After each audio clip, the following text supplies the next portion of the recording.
So welcome to my YouTube channel. This is my first video and I'm excited to share about my last two knee surgeries and a stem cell procedure that I had 2 weeks ago. So as you can see from this title called New Year, New Knees, I had two knee surgeries within the last 6 months. My first knee surgery was in July of last year when I tore my meniscus on my right knee. And then I had another knee surgery in November for another torn meniscus. And before I start, I'm going to talk about the history of my knees. At the age of 16, I had my first knee surgery on my left knee. I had a partial meniscectomy. And, growing up, I was always very active. I played a lot of sports. I was always running. Even after I graduated high school, I like running for fun. And a lot of people always criticize me because I love running. I love being outside, walking. Sometimes I'd come home from work at 5 and I wouldn't come back into the house until 8 o'clock at night, until the sun went down, and I would just be walking, listening to my music. It's a good stress reliever to me. So I'd always get criticized because they would always tell me, why don't you do the bike? The bike is less impact on your knees. But I always hated the bike. I hated the assault bike at the gym. I hated riding the bike. It hurts not only my knees, but it hurts like when you're sitting down. I don't know. I don't understand how people enjoy riding bike. It's a very painful experience, at least for me. So yeah, I had my first knee surgery on the left knee at 16. I should also mention that before that, I had a foot surgery at 15. If you guys want to look it up, I think it's very interesting. It's called a Kidner procedure, Kidner. And basically, it looked like I had two ankles on my feet. I couldn't wear like sneakers or anything like that without my foot hurting. I had a bone that just kind of grew out. I don't know, if you look it up, it's called an accessory navicular bone. They just shaved the bone down, connect the tendon, whatever. So I had that knee surgery at 15, and then the foot surgery at 15, and then the knee surgery the year after. I can't really tell you much about the recovery at that age because I don't remember. I'm 27 years old, so it's more than 10 years ago. And I just remember the recovery was fast, maybe because I was young, and when you're younger, recovery is a lot faster. I just remember doing the surgery, and then like 2 days later, I was in therapy, which I found kind of crazy at the time because when I had the foot surgery, I was in a cast and on crutches for like 5 months. I had the surgery in July for my foot surgery, and I was on crutches in a cast for 5 months. I remember I was dying. The only good thing about it was I got to leave early from class and I had someone carrying my books, and at the time I thought that was the coolest thing ever. But fast forward to now, and when I was on crutches with this last surgery, I hated it. Anyways, so I remember doing the knee surgery at 16 and thinking, this doctor's crazy. He's making me do physical therapy 2 days after. What the heck? What's wrong with it? Now I understand why they make you do it, but at that age, I really didn't know. For 10 years, I stayed active. My knees didn't really give me any issues. One of my favorite things about my body is my legs. And if you ask anyone that knows me, my pride and joy are my legs. We have something, everyone has something that they like about themselves, and to me, it was always my legs. And I always kept them strong. A few years after that surgery, I did start having issues on my right knee. It would start to hurt. I went in for an MRI. He said I had a little torn section of the meniscus, but he didn't want to do a surgery at the time. So I didn't really think much of it. I continued my life until this past year, 2018, because right now it's 2019. Back in July, on July 4th, no, not July 4th. I lied. On July 6th, I went outside to show my parents some iguanas.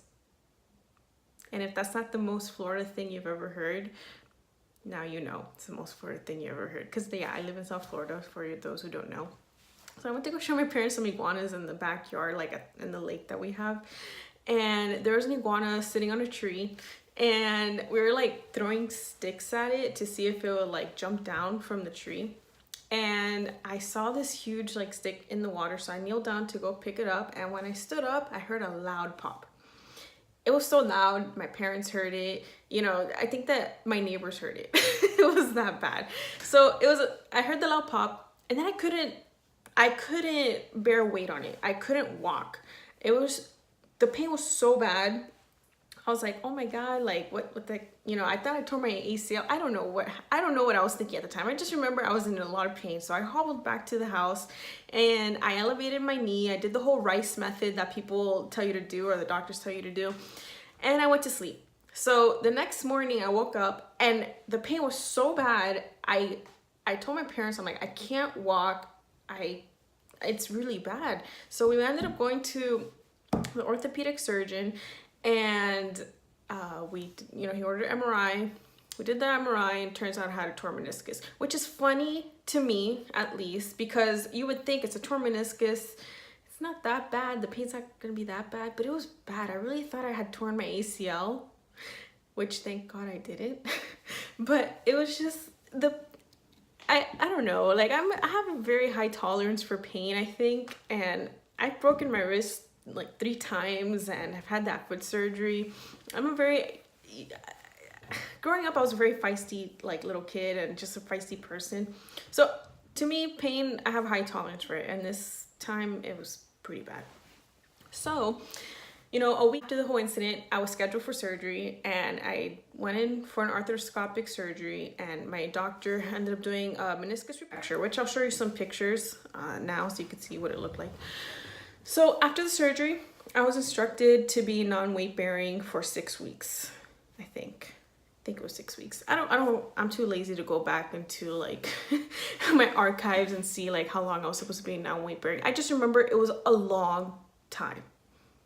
I was thinking, when am I gonna start walking again? I felt like a burden to everyone because I couldn't drive since it was my right knee. I felt bad when people were helping me. I felt bad. I just felt bad. I like when people help me, but I'm a very self-sufficient person.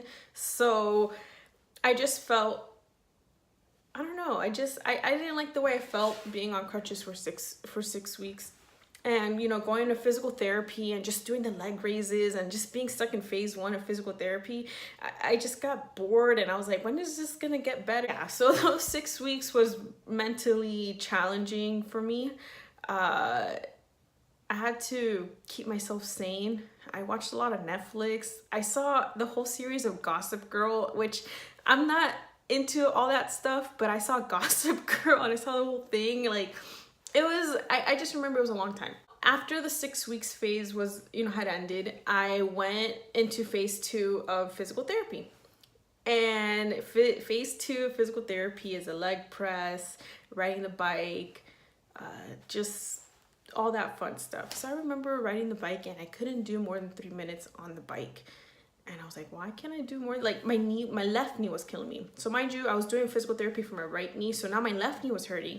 And I couldn't do more than 3 minutes. It was just a sharp pain on the medial side of my knee that I couldn't, like 3 minutes into the bike, and I couldn't even like walk. That's how bad the pain was. So I went back to the doctor in October, and I told him about my knee pain on the left knee.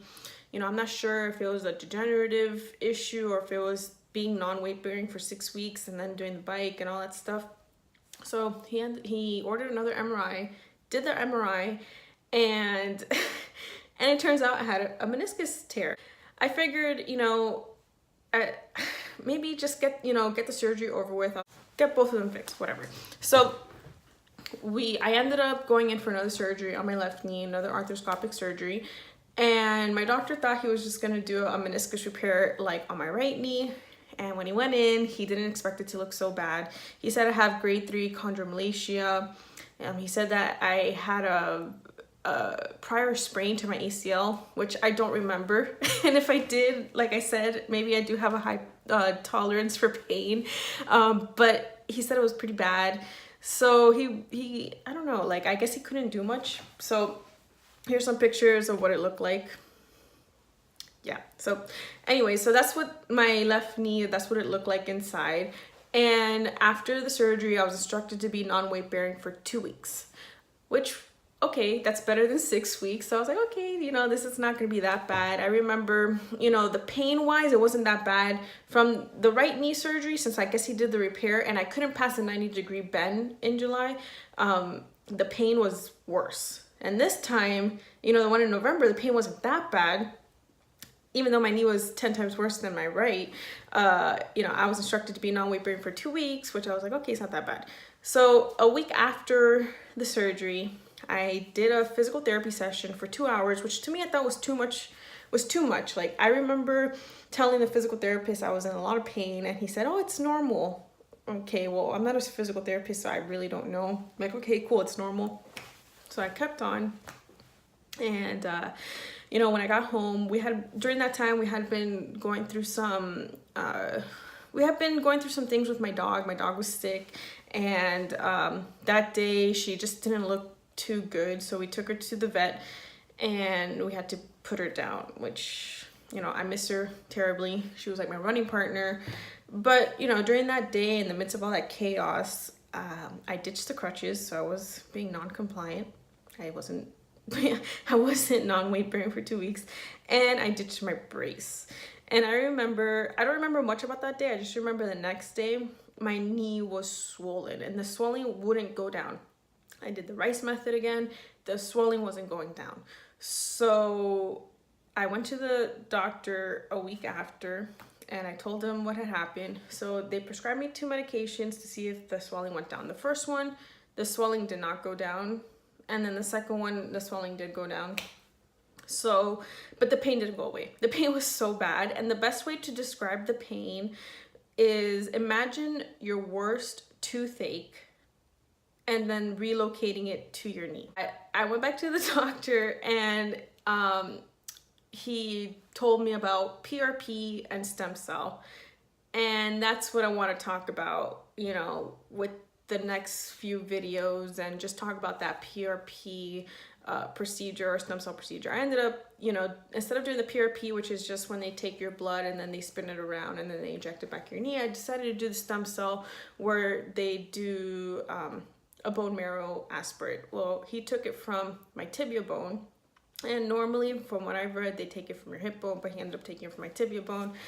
And I ended up doing it, you know, I ended up doing that. It's been exactly 2 weeks that I did that procedure. I was back on crutches for another week. And I remember that procedure, they put me to sleep, and I remember waking up in a lot of pain where they took the blood. It was so painful. I don't know how people do this awake. I've seen some YouTube videos of people doing a stem cell procedure awake. I honestly, props to you guys, because like, I don't know how you guys did that. I was in a lot of pain. It was the worst pain than the last 2 surgeries that I had. And I just remember waking up crying, and people said that I was yelling, but I don't remember. I felt like a train had hit me. I felt like I had just finished doing heavy night drinking. Like, I don't know, I was just really groggy, but I just remember I was in a lot of pain. And now I'm 2 weeks out, and I can't really tell you much about it. I can't tell you if it's worked or if it hasn't worked, because I just ditched the crutches a few days ago. I just started walking again. But right now, the only thing I can tell you is that my knee, every time I walk, like yesterday, I walked in total of 2 hours in the whole day, and when I went to sleep, my knee was like really swollen. But I think that's normal, because I don't have any like quads. I don't have any muscle on my leg. So hopefully with physical therapy and just basically, you know, following a rigorous routine, I'm hoping that this stem cell procedure works. This is basically my first video. I hope you guys enjoy it. There's obviously a lot to be said about the knee surgeries and recovery and all that stuff, and I want to make this video to help other people that are going through a similar situation. So if you guys have any questions for other YouTube viewers, pretty much comment below. I also want to mention that I am, 1, not a doctor, 2, this is just my own personal experience, so, you know, take it with a grain of salt, or, you know, not. I don't know, but just want to mention that. And yeah, so hope you guys enjoy it.